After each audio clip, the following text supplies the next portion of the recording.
electrical engineer. Do I have that right, sir? Yes, Paul, you have that correct.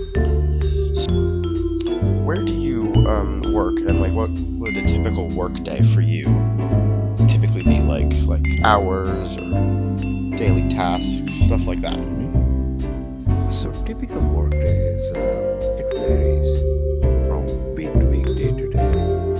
So if I were to summarize, on an average of what I do, I will look at one-line diagrams. I will look at power flows for different electrical systems. So what I do is I'll have to give you some context on what I do, and then it will make sense of what I do on a daily basis.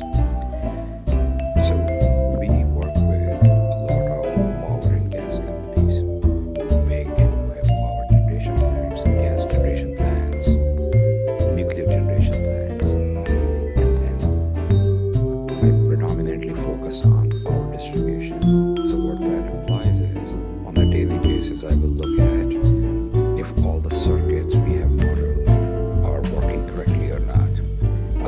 The power flows are working correctly, all the equipment in the field is working correctly or not. And then based on that, plans can be thought through on how to improve what is happening to the distribution workers with primary focus on safety of the workers who are in the field. So that's a typical day. That is a lot. That is interesting to start your education or career over. Is there anything that you would have done differently?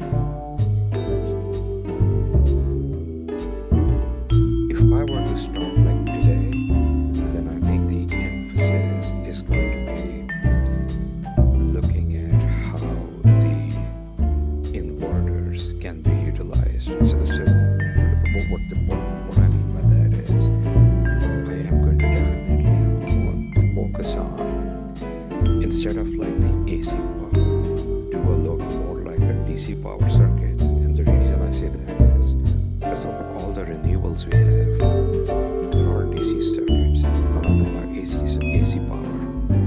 So that's why I think as engineers we should have, I would have probably focused a lot more on that, because that's where the world is heading to. Less transmission, which uses AC power, do more DC power, which is for short distances. Yeah. Your solar panels, your wind turbines, or even just battery storage in general. Yeah, because all these new forms of power generation have to typically be closer to where the power is going to end up, and so there's no need for all these there's less of a need for all these transformer lines. Less working. Yeah. With transmission is we always have a loss because it's law of physics, right? I mean, depending on the distance, you lose anywhere between 3% to 6% of what you are actually Producing. sending it through the wires, right? Because that's a law of physics.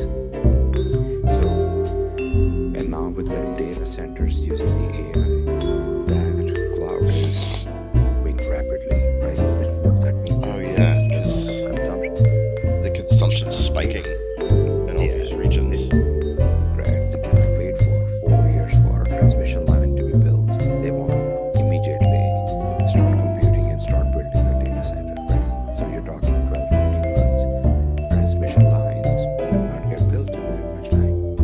So what they are trying to do is they're focused on the generation at the source of the data center itself. And that is going to become the norm, where you have a big industrial complex. Given a lot of production is moving back to US, you're going to see a whole lot more of generation.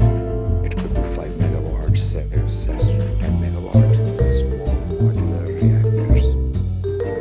Could be gas-based, could be any source of consumption they do, or a combination there of battery plus some wind or solar, or combine all that, right? So that's what we are seeing in the market. So if I were to go back and do something different, I think that's what I will focus on if I had the lens to see the future. pretty short. I would love to talk to you more, but unfortunately I do have a time limit.